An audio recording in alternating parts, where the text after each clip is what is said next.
ഈശോ മിശിഹായ്ക്ക് സ്തുതിയായിരിക്കട്ടെ. ഞാൻ മാണിപ്പറമ്പിലച്ചൻ. സെപ്റ്റംബർ 11 ഇന്നത്തെ വിശുദ്ധ തിയദോറ ദ പെനിറ്റൻറ്റ്, പശ്ചാത്തപിച്ച തിയദോറ. ഈജിപ്തിലെ അലക്സാണ്ട്രിയയിൽ ജനിച്ച ഒരു ക്രിസ്തീയ പെണ്ണാണ് തിയദോറ. എന്നാൽ ക്രിസ്ത്യാനിയായി ജനിച്ചെങ്കിലും വളരെ പാപകരമായ ജീവിതമാണ് ജീവിച്ചിരുന്നത്. പ്രായപൂർത്തിയാകുന്നതിന് മുമ്പ് തൊട്ടേ പാപജീവിതം തുടങ്ങി. വളരെ മ്ലേച്ഛമായ ജീവിതം നയിച്ചു. പക്ഷേ ഒരു ഘട്ടത്തിൽ അവൾ കർത്താവുമായിട്ടൊരു കൂടിക്കാഴ്ച നടത്തി. അവൾക്കൊരു കൂടിക്കാഴ്ച ഉണ്ടായി. ഒരുപക്ഷെ കർത്താവ് അവൾ തേടി നടക്കുകയായിരുന്നു. അതവളെ മാനസാന്തരത്തിലേക്ക് നയിച്ചു. മാനസാന്തരത്തിലേക്ക് നയിക്കുക എന്ന് പറഞ്ഞാൽ അവളോട് ക്രിസ്തീയ വിശ്വാസത്തിലേക്ക് തിരിച്ചു വന്നു.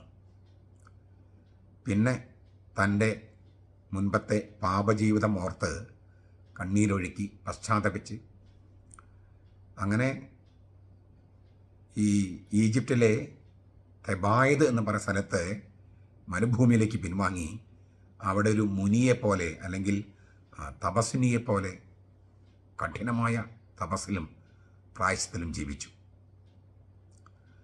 ഈ മരുഭൂമിയിലെ മുനികളുണ്ടല്ലോ, അന്തോണി മരുഭൂമിയിൽ അന്തോണിക്ക പോലെ, അതുപോലെ ഒരു വളരെ പരുക്കൻ ജീവിതം. ചാക്കുടുക്കുക, മണലിൽ മുട്ടുകുത്തുക, കൈകൾ വിരിച്ച് പ്രാർത്ഥിക്കുക, ഭക്ഷണം വളരെ കുറച്ച് കഴിക്കുക. അങ്ങനെ തൻ്റെ പാപത്തിനും തന്നെ പാപികളായി ജീവിച്ചവർക്കുള്ള പാപത്തിനൊക്കെ പരിഹാരമായിട്ട് അങ്ങനെ ജീവിക്കാൻ തുടങ്ങി.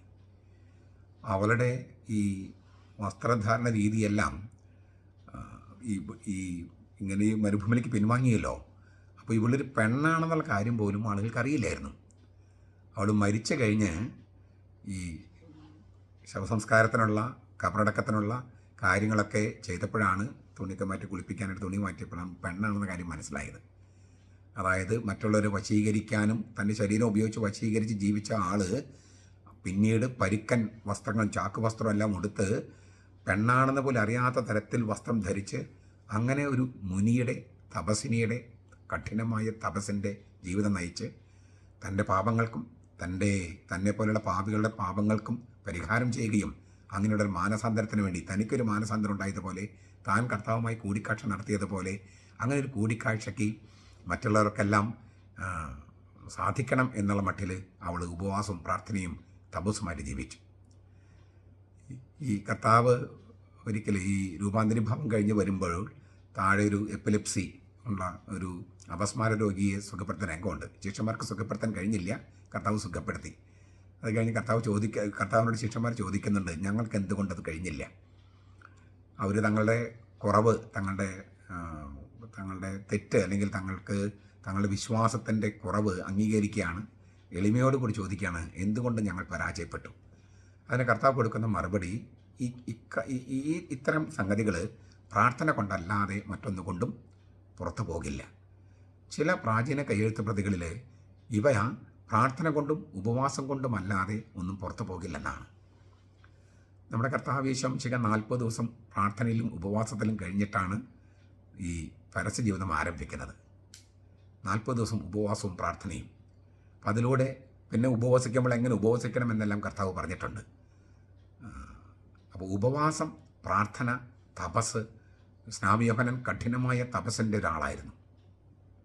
പൗലോസ്ലീഹ പറയുന്നുണ്ട്, മറ്റുള്ളവരുടെ സുവിശേഷം പ്രസംഗിച്ച് ഞാൻ സ്വയം കളയപ്പെടാതിരിക്കാൻ എൻ്റെ ശരീരത്തെ ഞാൻ മർദ്ദിച്ച് അവശനാക്കുന്നു. വിശുദ്ധ ജോൺ പോൾ രണ്ടാമൻ മാർപ്പാപ്പ ഈ മെത്രാന്മാർക്ക് പട്ടം കൊടുക്കുന്നതിൻ്റെ തലേ ദിവസം സ്വയം ചമ്മട്ടി അടിച്ചിരുന്നു. ശക്തമായിട്ട് തന്നെ നല്ല വേദന എടുക്കുന്ന ചമ്മട്ടി അടിച്ചിരുന്നു. അതായത് തൻ്റെ അയോഗ്യത കർത്താവിൽ ഏറ്റു പറയാൻ വേണ്ടിയിട്ടാണ്. മെത്രാന്മാരൊക്കെ കൈവെപ്പ് പ്രാർത്ഥനയുടെ പരിശുദ്ധാത്മാവിന് കൊടുക്കുകയാണ് മാർപ്പാപ്പ. അപ്പോൾ ആ തന്നിൽ എല്ലാവരും പാപികളാണല്ലോ, എല്ലാവർക്കും പാപത്തിൻ്റേതായ സ്വാധീനം എല്ലാവരിലും ഉണ്ട്. അതുകൊണ്ട് നമുക്ക് രക്ഷകൻ ആവശ്യമായിരിക്കുന്നത്.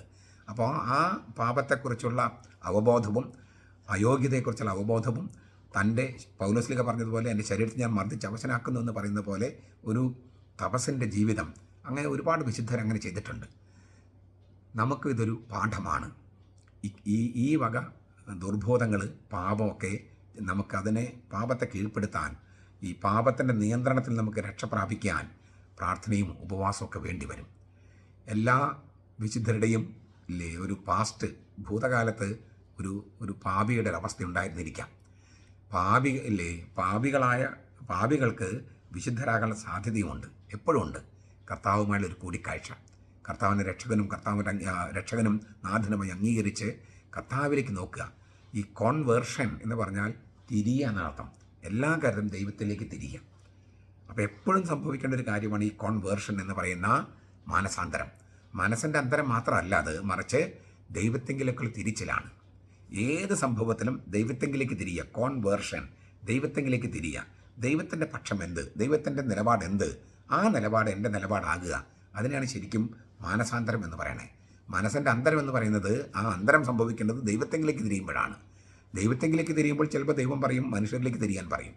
അതായത് ചിലപ്പോൾ മനുഷ്യരിലേക്കാണ് നമ്മൾ മാനസാന്തരപ്പെടേണ്ടത്, ചിലപ്പോൾ ദൈവത്തെങ്കിലേക്ക്. പക്ഷേ എല്ലാ കാര്യത്തിലും ദൈവത്തെങ്കിലേക്ക് തിരിയുമ്പോഴാണ് ഈ മാനസാന്തരം ഉണ്ടാകുക.